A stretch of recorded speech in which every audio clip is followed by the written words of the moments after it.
Hey, what's up, guys? Monday morning here at the swap shop. I want to go over a couple things. Guys ask about all the time, hey, I want to do a fatty swap or do a wide wheel on this bike, that bike, this bike, and I'm going to show you kind of what's involved.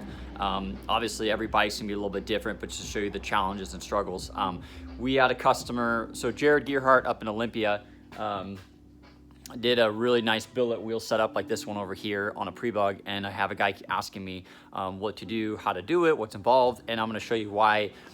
Some bikes it's easier, some bikes it's going to be harder, but every bike is going to be a different challenge when it comes to running a wider wheel. Some bikes it's really hard. So first off, a couple rad things I want to show you guys. Our new signs going out front. Because we're sick of people parking in our spots here, we have very limited parking here. But yeah, pretty stoked about these guys, so I'm gonna put these up today. Best part is, don't cry when your car isn't here when you get back. Hopefully they'll laugh, but we will tow your car if you park here, because I mean, I'm not really a jerk, but we have limited parking here, so we wanna make sure our customers have parking spots. So also, big thanks to Mike Salvatore from Florida. He came up this weekend, stayed here, and Carter and Chris busted out our inventory. This was over the course of 5 years. Inventory is really hard, guys. So this is the biggest challenge for us, keeping everything straight and square. If you order something, one of the biggest problems is somebody orders something, they order it up, online pulls it, the system says, okay, there's one less Polini Corsa kit. So it pulls from inventory. And then the guy calls and says, hey, I don't want a Corsa, I want a Malossi cast, or I want this or that. So then what I have to do is get in the system, put the Corsa kit back in inventory, and then take a Malossi one out. And in the days where it's just total chaos here, maybe that gets forgotten or overlooked, or somebody returns one and exchanges it or whatever. It's really hard to keep this squared away. And then we had we did a software change, and basically it made some things look like they were available when they were really not. They weren't available, so we had to refund some people, and that was kind of a nightmare.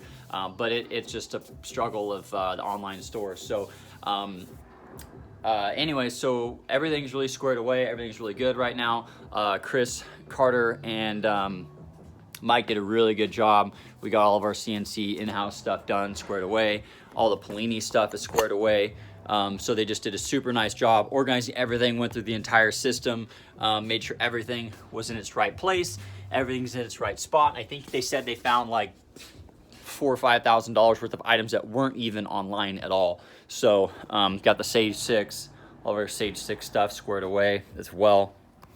All of our variators and intakes and miscellaneous cranks, Polini carbs and whatnot. So kudos for them. They did a really good job. And then we have our Moss stuff, and then we got to get lights back here, but a lot of our OEM stuff went on this wall too, and our giant stack of arrows, Stage 6 cranks, whatever. So just want to say thank you for those guys, because they worked some super long days.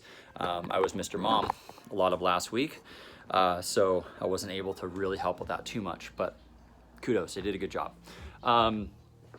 Okay, so back to the fatty wheel setup. I'll show you guys real quick. So before it gets crazy in here. So one of my customers says, hey, I want to do this wheel set up on a Kymco, ZX50. So this thing is huge. The stock wheel is probably about this wide. So this is the center line of this wheel. So basically, because of the width of the wheel, he's got to offset his motor one direction, right? Because the stock wheel, your outer lip may be here, and since this one's wider, in order to have this bike center, you have to take the motor mount and shift it over accordingly to make sure your center of your wheel is here. So if you have a bike, so basically the only things you can really do fatties for, like a bolt-on fatty setup, is going to be a Ruckus, Zoom 125s. You can do wider wheels, but typically you need to mount for those as well. But Ruckus is going to be the most common one where it's like, hey, buy part A, buy part B, buy part C, put it on, and you have a fatty, and it's all bolt on. Okay, this is something totally custom. So what we did is Matt sent me his stock wheel. Okay, so he cut the spokes off, if I recall, okay? And we turn the stock wheel down to create a hub. So you can't, here's the thing with making hubs. You can't make a hub, if you go to a guy and say, hey, I wanna make a hub for this bike. This is hardened steel, okay? So this is a cast hub, cast aluminum. So the way this works is a hardened steel piece is in here, and they cast it in the aluminum, and then it's got a hardened steel ring here. So if you were to go someone and say, hey, I wanna make this, they're probably gonna charge you you'd have to make it CNC. They'd have to press in the centerpiece. I mean, it probably cost you $1,000 to make. If you wanted to make one hub, if you wanted to make this out of steel, I wouldn't make this out of aluminum. A lot of GY6 hubs are aluminum. That's, to me, that's just, I get it. I get why they do it, because it'd be really costly to do it another way. But if you have aluminum splines, they mar up. And I know that because I spent $1,200 on RRGS wheels, put them on once, and it already messed up the splines. And I can actually show you that. So that's why if you take an OEM wheel and you turn it down into a hub, in my opinion, that's the best way of doing it, because you've got the hardened steel here, you have the proper steel ring as well, but it depends on how much meat you have here. So this was his wheel, and we're gonna take a bolt pattern, we're gonna take this guy and machine it to fit on here, and then he's gonna bolt down on the ZX50. As you can see, this wheel is gonna be so much further out. He's gotta take his motor and move it the opposite direction to get this wheel to fit. So I'm just gonna kind of show you guys real quick how that works. So he's gonna have to do a custom motor mount in his bike. If you had a Ruckus, it's not gonna be that hard because they sell lots of parts and pieces. So this Carter's Ruckus. Yes, Carter owns a Ruckus. You can ask him to explain that, but he likes it. Anyways, so here's an example, okay? Here's the center line of that wheel, and you can see how far off it would be. And again, this is super simple stuff, but some people, need to see it visually.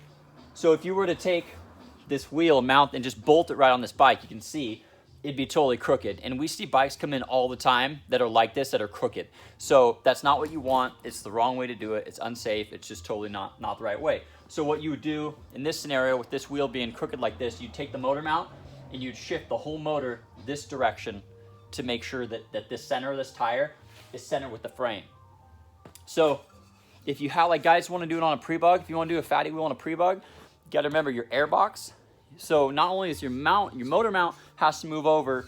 Let's say you put this wheel on and your wheel is off center 3 inches. You've got to move your motor mount 3 inches over. And not only that, you have to move your shock mount over as well. So your shock is sticking straight up going into the frame. Well, now your shock needs to shift over. So you have to build an extension and whatever to make it work. So Ruckus is going to be easy. That's going to be the easiest one. Bikes with swing arms like a Grom or whatever, that's going to be a little bit easier as well. CVT bikes are just going to be a challenge in general, just because you have to shift the whole motor mount over. And a lot of bikes don't really have a lot of room, especially the vertical motors. Like the Dio, you can do a Dio, you can do an Elite. They don't really make, I don't know if they make any fatties in a 10. I don't think they do. They're all gonna be 12. So if you have a bike that's originally a 10 and you wanna run a 12, you have to run a super low profile tire for one. And a lot of times you have to cut the tabs off the Honda. If you do a Honda Leader or Honda Dio, your exhaust tabs are gonna be right in here. You gotta cut those off because your tire's gonna hit it. So anybody thinking about, oh, I wanna do a fatty on my bike, GY6 is gonna be the easiest to do it on. Whether it's a 50cc or 150, all the other bikes, Elite, Zumas, all those bikes are going to be more extensive. You're going to have to do some fab work. It's not going to be, oh, I'm going to hop online today and buy all my parts to make a fatty. You have to do a lot of stuff yourself. So my Zuma 125 over there runs a twin cylinder, 2-stroke. It has a 5-inch wide machine wheel. And of course that's 100% custom setup. So if you can fabricate, you have a welder, or if you have somebody that can do it, it's really not the end of the world. But just know going into it, and I tell people if they want to run a fatty, pick the wheel and stuff first, so that way you know how to build your mount. So hopefully that explains running a fatty wheel on a bike. Ruckus is going to be the easiest bike to do it on. There's not any market. There's not enough of a market to do like a fatty kit for an Elite or something like that, because in general, your Ruckus guys, they don't have any problem dropping $5,000 to $10,000 on a bike. In most the 2-stroke, Zuma Elite, all those guys, it's just a whole different market, and there would be no more. If I offered a fatty kit for an Elite or something like that, I'd probably get laughed out of the business because they would be so expensive to make. But Ruckus guys seem to be more into the aesthetics, and they'll spend money on that, where some markets are not. So hopefully that explains kind of just how to break it down. Super simple. So you've got to shift your motor mount one way or the other. I think that's it. So again, I've done this several times. I did it on my bike. You can take a stock hub, or if you just want to run a nicer wheel on your bike, you want to run a skinny billet wheel on your bike, you can take your stock hub, cut all the spokes off. If it's an aluminum hub, cut all the spokes off, and then you should have enough meat here so you could go down and buy your Douglas or whatever, your 4x12 wheel, and you can take it to a machinist, say, hey, I want this hub to fit on this wheel, put it all together and bolt it on your bike, and then at that point you're gonna have to figure out the center line of your wheel and shift your motor one way or the other to make it center, and do your shock mount as well. So I won't be able to explain here if you guys ask, hey, what would it take to put a fatty on this bike or on that bike or on this bike. This video is for that. You kind of have to just go into it one bit at a time and go from there. So there's a phone. I'm gonna get that. I will be gone Thursday through Sunday, do a little family vacation. So have a good day. Thanks for watching. Share, subscribe, and ask away.